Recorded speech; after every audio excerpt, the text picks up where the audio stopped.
Welcome to the Salmon Runs YouTube. Enjoy the video.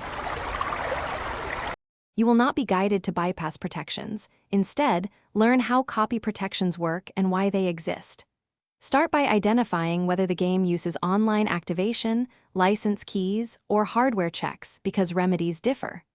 Once done, document error messages and activation steps.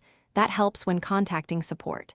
Make sure to preserve purchase proofs. Receipts and account records are critical. Knowing the landscape clarifies lawful options for access or preservation without breaking rules or risking penalties.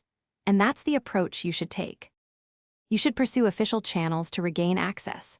Start by contacting the publisher or platform support. Explain your issue and include order ID and platform account details. Once done, request reactivation, legacy download links, or transfer options specific to the title. Make sure to check for official community updates, developer patches, or abandonware re-releases that restore access lawfully.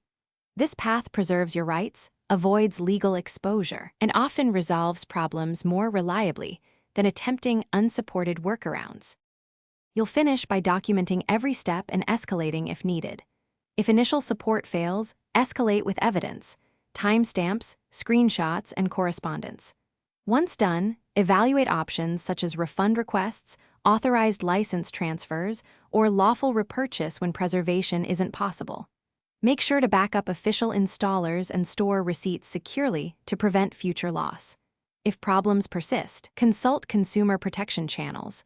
This preserves access while staying inside the law, and it's the safest route for. Thanks for watching. Consider subscribing if we helped you.